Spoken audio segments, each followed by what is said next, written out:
আমি আমার চুল কাটার কোনো রকমই পক্ষপাতী নই। একান্তই চুলগুলো গণবিদ্রোহ করে উঠল।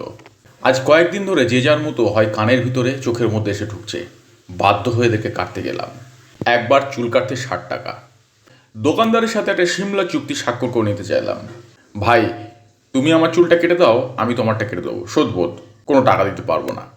দোকানদার কি বললো কিছুই বুঝতে পারলাম না। ওর মুখের মধ্যে অলরেডি একটা গুটকা পোড়া ছিল। তারপরে আর একটা গুটকার প্যাকেট মুখের মধ্যে পুড়ে দিয়ে আমাকে ইশারা করে চেয়ারে বসতে বলল। সেলুনের স্পিকারে তখন অনবরত বেজে চলেছে রাজাজি, রাজাজি উঠিয়ে না, এই সমস্ত বিভিন্ন একের পর এক ভোজপুরি গান। ছেলেটিকে বললাম, ভাই, একটা হিন্দি গান চালানো যেতে পারে? ছেলেটা এবার হিমেশ রেশমিয়ার গান চালালো। আমি ভাবলাম আমার হয়তো জানা কম ছিল। গুটখা খেলে শুধু মুখে কথা বলতে অসুবিধা হয় না, শুনতেও অসুবিধা হয়।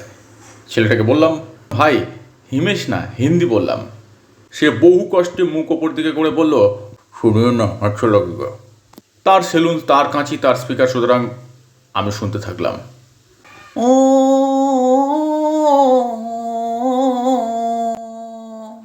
চুল কাটার পর ছেলেটা কোনো মতেই টাকা নিতে চাইছে না। তাও জোর করে 40 টাকা দিয়ে এলাম। ও বলছিল 60 টাকার 1 টাকাও কম নেবে না। ছেলেটার মন খুশ করে দিয়ে আমি বেরিয়ে আসছি। ঠিক তখনই ও গেটের মুখে এসে মাথার উপরে দুহাত তুলে বলল, अब की बार। আমি বললাম, মোদি সরকার। अब की बार দিদি সরকার। ও বলল, अब की बार इधर मत आना।